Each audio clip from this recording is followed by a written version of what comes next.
These are 3 random birth certificates found on Google Images. Let's take a closer look. American Banknote Company was a major worldwide engraver of national currency and postage stamps. Currently it engraves and prints stock and bond certificates.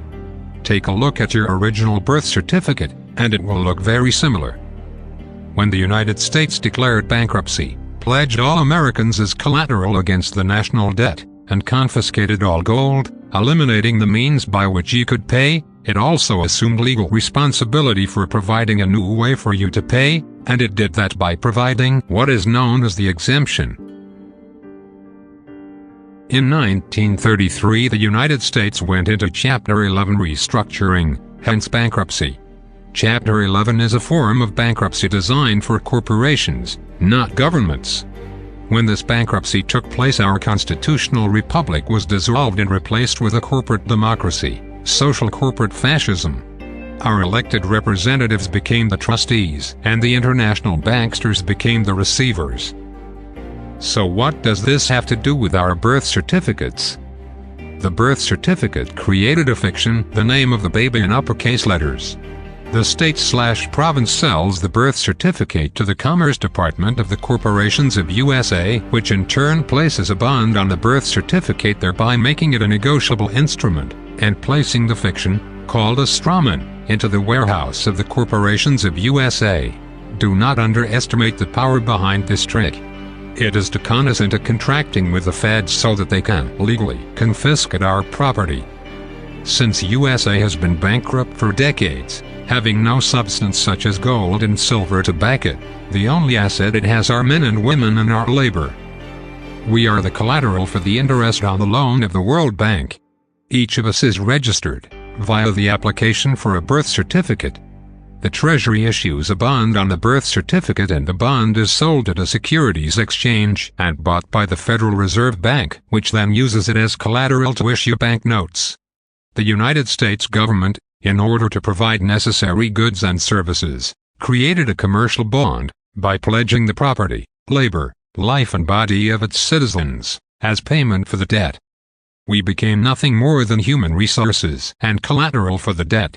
This was without our knowledge and/or consent, via the filing of our birth certificates.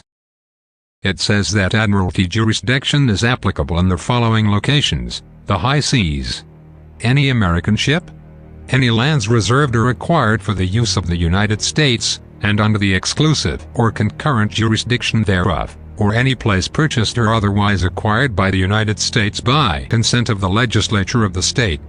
In other words, mainland America. What about the gold-fringed flag used by the military, hung at all courts, schools, and government buildings?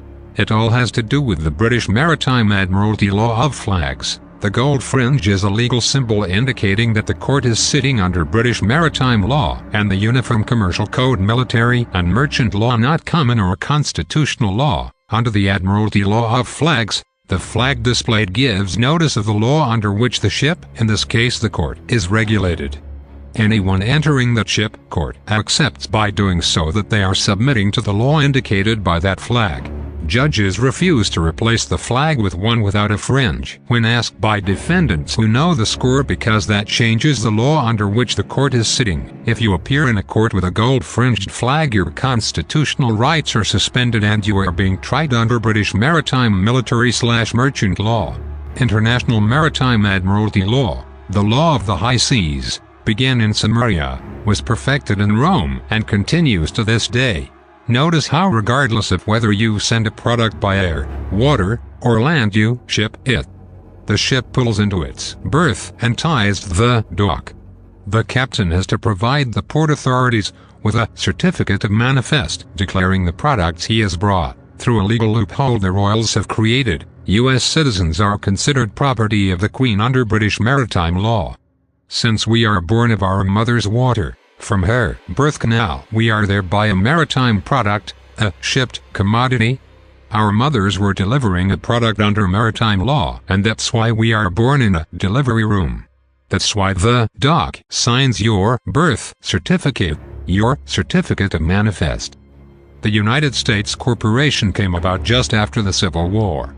The Act of 1871 was passed by Congress, creating a separate form of government for D.C., essentially turning it into a corporation. It was decided that employees would be called citizens.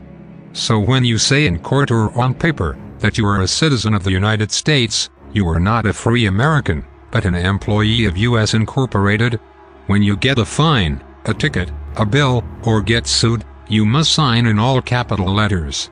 When you die, your Masonic tombstone by law will have all capital letters to show their employee has died. What does this all mean? We are all corporate slaves, unknowingly brought into this world as slaves to benefit our rulers. Born into debt, without any say. Tricked into thinking we need to work our entire lives. Soon the masses will learn the truth and this corruption will end.